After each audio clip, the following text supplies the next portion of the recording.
Hello friends, today in this lecture session we will see in detail about drugs acting on autonomic nervous system, where let us have a look at the adrenergic receptors.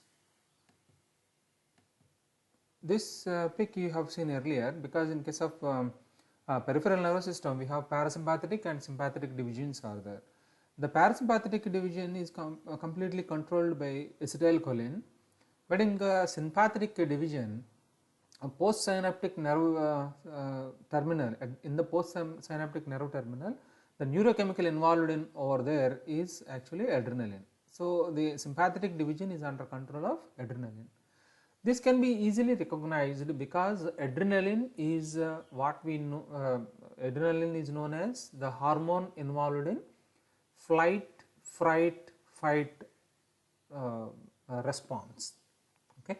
So here in case of sympathetic division, when it is activated, you can see dilation of pupil, inhibition of salivary production, bronchial dilation, acceleration of heart rate, etc. Let us see about its chemistry, receptor and receptor distribution. Adrenergic receptors are cell surface glycoproteins that recognize and selectively bind with the catecholamines. Catecholamines are nothing but here adrenaline and noradrenaline, which are released from synaptic nerve endings and the adrenal medulla. Okay. In case of adrenergic receptors, these are all G protein coupled receptors. We have several types of adrenergic receptors are there, but broadly they can be classified as alpha receptor and beta receptor. In the alpha receptors, we have alpha 1 receptors which are present on vascular smooth muscle. Vascular smooth muscle means the capillaries, blood vessels, etc. All these, on them you will find alpha 1 receptor. Alpha 2 receptors are presynaptic autoreceptors like this. This is presynaptic and this is postsynaptic. Alpha 1 receptor usually stays here. Alpha 2 receptor acts more like a feedback mechanism on the presynaptic receptor. In case of beta receptors, we have beta 1, beta 2 and beta 3. Beta 1 receptors present on cardiac smooth muscle, beta 2 receptor on lungs and vascular smooth muscle also, beta 3 receptor on adipose tissue. So this is the way how receptor distribution is there in our body. Let us see what happens when a particular receptor is activated. If we activate alpha 1 receptor, it initiates constriction of vascular smooth muscle, constriction of radial smooth muscle of eye, so meiosis comes, contraction of vas deferens smooth muscle. Next one is alpha 2 receptor. Inhibition of norepinephrine release from presynaptic neuron happens. So centrally induced sedation via locus coeruleus, centrally mediated pain modification via dorsal horn, inhibition of insulin release from pancreatic beta cells. So largely alpha 2 receptor is an inhibitory receptor. So beta 1 receptor, when you activate it, it enhances cardiac output. So cardiac chronotropy, dromotropy and inotropy, because rate of contraction, extent of contraction or force of contraction, everything will increase. It increases renin release from kidney. Beta 2 receptor, it relaxes bronchial smooth muscle, vascular smooth muscle means vasodilation, and a reduction of mast cell degranulation and histamine release. So these are the things what happens when beta 2 receptor is activated. So largely it gives you reduction in blood pressure, bronchial relaxation. In case of beta 3, it largely controls the metabolic reactions. One of the established metabolic reaction or the established role is increased adipose tissue lipolysis. Okay, so lipolysis is catalyzed. So this is the way how various receptors that are there in our body helps us in our body functions. Let's see a little bit about the mechanism of action of these receptors. As we have seen in case of cholinergic receptors, alpha receptor is a G protein coupled receptor and it is an activating receptor. As you knew, in case of GPCRs we have a transmembrane protein is there, 7 loops will be there. It is connected to alpha, beta and gamma subunits. So here whatever, when the receptor is activated, that information is that induces or activates alpha, beta, gamma subunits which will hydrolyze GTP to GDP. Then they will activate phospholipase. This will convert membrane phospholipids to inositol triphosphate and diacylglycerol.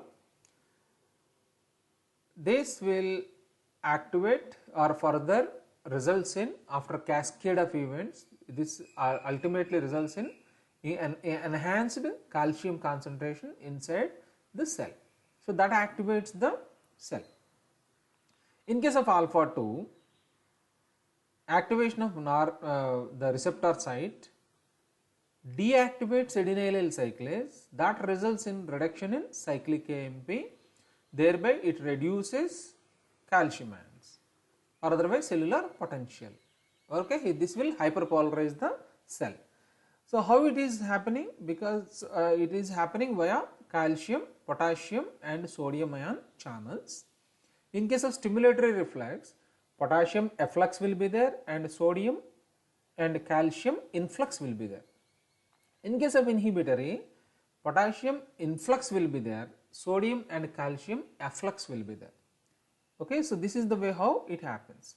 In case of beta 1, beta 2 and beta 3 receptors, adenylyl cyclase gets activated, so thereby cyclic AMP level will enhance.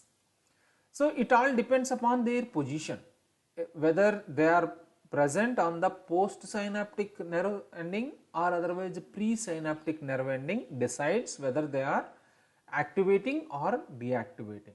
Okay, between beta 1, beta 2 and beta 3, beta 2 is largely an inhibitory type of neurotransmitter. So it is it deactivates a cell by giving active feedback. So this is in summary. In case of alpha 1 receptor, what happens? IP3 increases, diacylglycerol concentration increases and calcium concentration increases via activation of phospholipase C. In case of alpha 2, cyclic AMP level decreases, calcium channel activity decreases, potassium channels activity increases.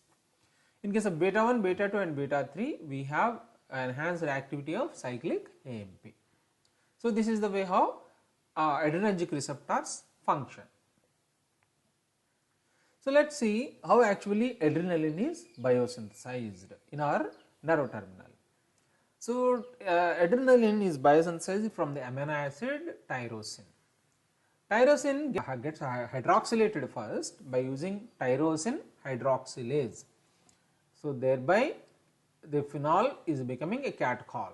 So second hydroxy group is coming over here to give us DOPA. Then we have an enzyme, we call it as DOPA decarboxylase, that will convert DOPA to dopamine. So here the carboxylic acid unit is removed.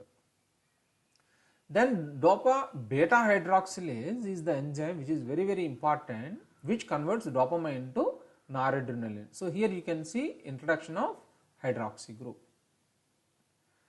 That will be converted to adrenaline by using this specific N-methyl transferase. Phenylethanolamine N-methyl transferase is the enzyme which converts noradrenaline to adrenaline. So this is the way how biosynthesis of tyrosine happens. So this understanding of tyrosine biosynthesis of adrenaline or noradrenaline and even dopamine, this you will see in case of CNS chapter. This understanding helps us enhance or fine tune concentration of these neurochemicals by providing appropriate inputs. So friends, now let us see how actually the neurochemical transmission happens, okay, how it is transferred, how it is recovered in the nerve terminal or the synaptic cleft. Tyrosine is taken inside the nerve cell via a transferase, a transporter. So this tyrosine gets converted to DOPA, DOPA gets converted to dopamine, dopamine is now taken up via a dopamine transporter into a vesicle. So the dopamine once enters into the vesicle, now here it gets converted to norepinephrine. So this norepinephrine, once it is filled the vesicle, then the nerve terminal, if it gets the signal to get activated, the vesicle will move towards the synaptic cleft, it fuses with the synaptic cleft, and then all this noradrenaline or adrenaline is released into the synaptic cleft. And the nerve terminal, okay, once the adrenaline or noradrenaline released, it will go towards in the blood, or this will attach onto the receptors like alpha 1 receptor, which increases IP3 level, it further enhances calcium level. So thereby it shows its biological activity, or it attaches onto the beta receptors, enhances adenylyl cyclase activity, cyclic AMP activity, and shows its biological activity by tuning the ion channels. Or else the adrenaline or noradrenaline is taken up by the postsynaptic receptor via a transporter, or the adrenaline can, because as you all knew, once the nerve terminal, the signal is to be stopped, we need to remove adrenaline.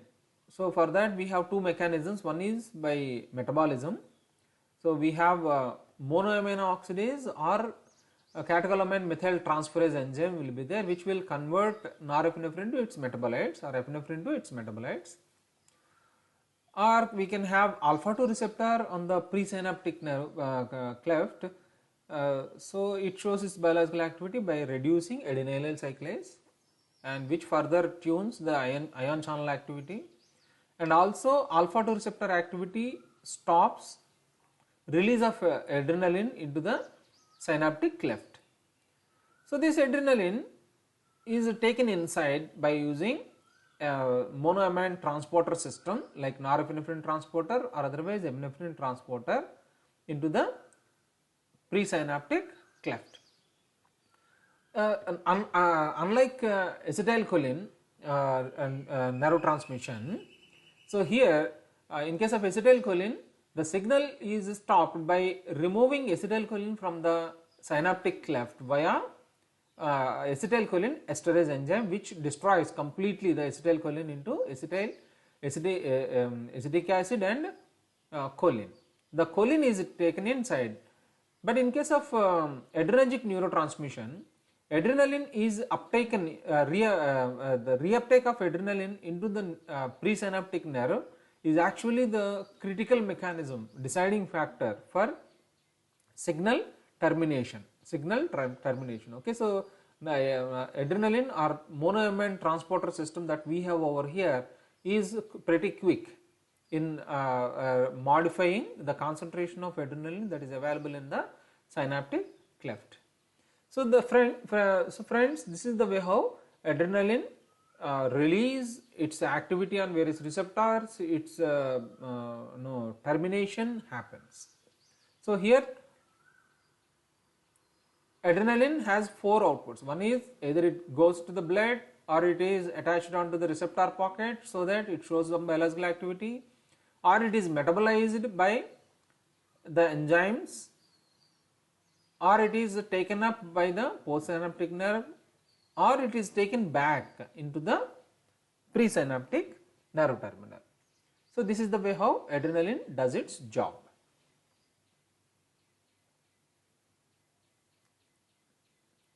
Now let us see a little bit about the metabolism of norepinephrine, which is very, very important for us. Norepinephrine gets oxidized, oxidative degradation, or we call it as oxidative deamination reaction. Okay, monoamine oxidase is the enzyme which gives us norepinephrine aldehyde.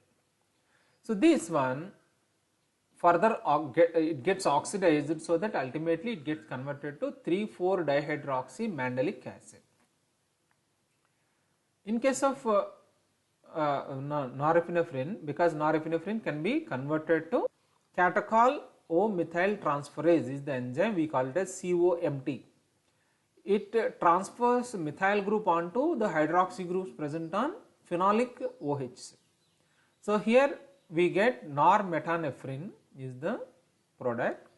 So this can get oxidized. Oxidative deamination gives us normetanephrine aldehyde. So that will further gets oxidized to vanillyl mandelic acid. Vanillyl means this part, OH and OCH3 and benzene. This part is what we call it as vanillyl unit, vanillyl mandelic acid. Not only this, but each one of these metabolites can be interconverted, because norepinephrine aldehydes can be converted to normetanephrine aldehyde, or 3,4-dihydroxy mandelic acid can be converted to vanillyl mandelic acid. Not only these, the aldehydes that we have over here, norepinephrine aldehyde and normetanephrine aldehydes, can be reduced sometimes to give us 3,4-dihydroxyphenyl glycol or 3-methoxy-4-hydroxyphenyl glycol. So this is the way how epinephrine is metabolized. Here 3,4-dihydroxy mandelic acid and vanillyl mandelic acid, these are the two major metabolites, and they are excreted via urine. In case of epinephrine, demethylation happens in the beginning, so that gives you norepinephrine, or oxidative deamination happens directly to give us norepinephrine aldehyde. So friends, this is the way how metabolism happens, metabolism of epinephrine happens inside the nerve terminal. To summarize whatever we have learned today, adrenaline is a flight, fright, fight hormone which controls synaptic nerve system. Adrenergic receptors are two, broadly classified into two, alpha receptor and beta receptor. Alpha receptors, again alpha 1 and alpha 2. In fact, alpha 1 and alpha 2 are further classified into a total of 8 different types of receptors, but that much subclassification is not needed for us. Alpha 1 receptors are present on vascular smooth muscle, and alpha 2 receptors are presynaptic autoreceptors in CNS largely. Beta receptors, beta 1, beta 2 and beta 3. In beta 1 receptors are largely mainly present in heart, cardiac smooth muscle, beta 2 receptors in lungs and vascular smooth muscle, beta 3 receptors in adipose tissue. Among these, beta 2 receptors are inhibitory type of G protein coupled receptors. Adrenergic receptors are GPCRs. Alpha 1 receptor enhances IP3 and inositol triphosphate level. Alpha 2 receptor reduces adenylyl cyclase and cyclic AMP level. Beta 1, beta 2 and beta 3 receptors enhances adenylyl cyclase activity and cyclic AMP level at the in the cell. And as far as biosynthesis of adrenaline is concerned, tyrosine is converted to DOPA. DOPA, upon decarboxylation, it gives us dopamine. Dopamine gives us norepinephrine. Norepinephrine gives us epinephrine. So this is the way how biosynthesis of neurotransmitters happens inside the presynaptic nerve terminal. And norepinephrine gets metabolized by COMT, catechol hydroxy methyl transferase and monoamine oxidase. These enzymes ultimately gives us two major metabolites, 3,4-dihydroxy mandelic acid and vanillyl mandelic acid. So dear friends, I hope you got a very clear idea on another very important section of neurotransmission, that is synaptic nerve transmission. So here it controls several critical organs, especially your cardiovascular system, and now you know which receptor upon activation which controls which organ. Thank you for your patient listening, and see you again in another very exciting lecture. Thank you.